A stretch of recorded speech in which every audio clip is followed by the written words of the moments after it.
Hello friends, welcome to our channel. ముందుగా వీడియోని like చేసి చూడండి. ఇక సండే అప్డేట్స్ చూసుకుంటే పవర్ అస్ట్రాని ఎవరికి అంటే 6 గోల్డెన్ స్టార్స్ వచ్చిన వాళ్ళు కళ్యాణ్, తనుజ, భరణి, దివ్య, ఇమాన్యుయల్, రాము. వీళ్ళ ఆరుగురిలో పవర్ అస్ట్రా ఎవరికి చెందాలి, మీ అభిప్రాయం ఏంటి అని ఆరుగురిలో అడుగుతారు నాగార్జున సార్. ఇక ఆరుగురిని అడిగితే ఫస్ట్ తనుజని పిలుస్తారు. తనుజని ఏమంటారంటే, ఈ పవర్ అస్ట్రా ఎవరికైతే ఇవ్వద్దనుకుంటున్నావో వాళ్ళ కీని విరిచేసే అంటారు. అక్కడ తనుజ ఏం చేస్తుందంటే రాము కీని విరిచేస్తుంది. ఎందుకంటే రాము ఒకరి మీద డిపెండ్ అవుతాడు అని చెప్పి తనుజ రాముని తీసేస్తుంది. ఇక నెక్స్ట్ భరణి వెళ్తారు. భరణి వెళ్ళి తనుజని అవుట్ చేస్తారు.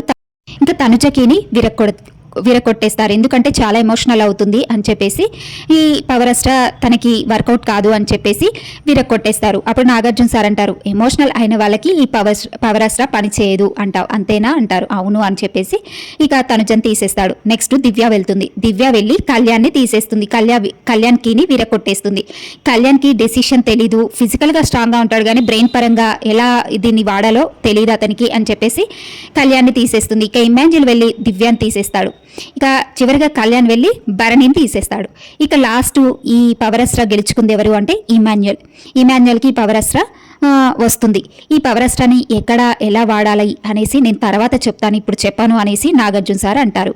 ఇక ఎలిమినేషన్ విషయానికి వస్తే ఇంకా అందరూ డేంజర్ జోన్లో ఉంటారు.